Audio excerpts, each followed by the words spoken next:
तुम्हारी हिम्मत कैसे हुई मुझे पागल बोलने की। अब तुमने मुझे पागल बोला है तो मैं तुम्हें कैसे जाने दूं यहाँ से। बोलते हैं रातें दिन से भी ज्यादा खराब होती है और अमावस्या की रातों इससे भी ज्यादा भयानक रात। अमावस्या की रात में भूतिया इलाकों में परिंदा भी पर मारने से पहले 10 बार सोचता है, क्योंकि कहते हैं कि अमावस्या के दिन आत्मा और उनकी शक्तियाँ दोगुनी हो जाती है। ऐसे ही मोटू पतलू से मिलने आया उनका दोस्त मोहित मोटू से बोल रहा था, अरे मोटू, भूत भूत कुछ नहीं होता, तुम समझते क्यों नहीं हो? अगर कल शाम तक मैं शहर नहीं पहुंचा तो मेरा बॉस मुझे नौकरी से निकाल देगा। फिर मोटू बोलता है, तुमको जॉब दूसरी मिल जाएगी। मैं कहता हूँ आज रात तुम यहीं रुक जाओ।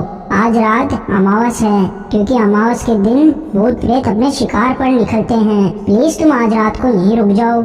मोटू, तुम मुझे जाने दो, वरना अपन दोनों के बीच लड़ाई हो जाएगी। तुम समझ ही नहीं रहे यार, पता नहीं कैसी बेहुदा बातें कर रहे हो। मोहित की ऑफिस छुट्टियां खत्म हो चुकी थी, इसलिए मोहित कैसे भी करके शहर पहुंचना चाहता था। मोटू पतलू के लाख मना करने पर भी मोहित नहीं रुका। अपनी जिद करके वह शहर जाने के लिए घर से कैसे जैसे निकल गया और उसे जिस बस स्टॉप पर जाना था उस बस स्टॉप का रास्ता एक कब्रिस्तान के बाहर से जाता था। मोहित चलता चलता अपने मन में सोच रहा था, न जाने एक गांव वाली परी क्यों पागल है। अभी के टाइम कौन से भूत और चुड़ैल होती हैं। मोहित अपने घर से निकल तो गया था, लेकिन अब उसे नहीं पता था कि उसके साथ क्या होने वाला है। मोहित थोड़ा दूर चला ही था कि उसे ऐसा लगने लग गया कि उसका कोई पीछा कर रहा है। मोहित पीछे मुड़कर देखा तो उसे कोई भी दिखाई नहीं दिया। फिर मोहित वापस आगे चलने लगा, तभी उसे रास्ते में एक आदमी खड़ा हुआ दिखाई दिया। मोहित उसे यहाँ इतनी रात देखकर थोड़ा घबरा गया, लेकिन चुपचाप उसके पास से निकल गया। फिर मोहित जैसे ही थोड़ा आगे गया तो वह आदमी भी उसके पीछे पीछे आ रहा था। फिर जैसे ही मोहित रुका तो आदमी भी रुक गया। मोहित ने उस आदमी को देखकर सोचा,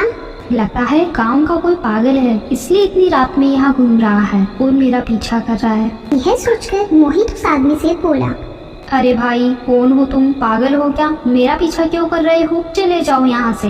यह बोलकर मोहित वापस अपने बस स्टॉप की तरफ चलने लगा। थोड़ी दूर चलने के बाद मोहित के सामने वह आदमी आ गया तो मोहित उसको अपने सामने देखकर बहुत बुरा घबरा गया। फिर मोहित बोलता है, अरे भाई, कौन हो तुम? क्यों मेरा पीछा कर रहे हो और तुम मेरे सामने कैसे आए? मोहित के इतना बोलते ही वह आदमी एक राक्षस में बदल गया। तुम्हारी हिम्मत कैसे हुई मुझे पागल बोलने की। अब तुमने मुझे पागल बोला है तो मैं तुम्हें कैसे जाने दूं यहाँ से।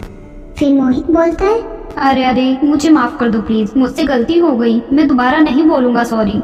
फिर वह राक्षस बोलता है, और तुम्हें पता नहीं है कि आज अमावस की काली रात है। आज के दिन हमारी शक्तियाँ दुगनी हो जाती हैं और काफी दिनों बाद आज मुझे कोई अच्छा शिकार मिला है तो मैं तुम्हें कैसे जाने दूं। तुम्हें खाकर आज मेरी भूख शांत होगी।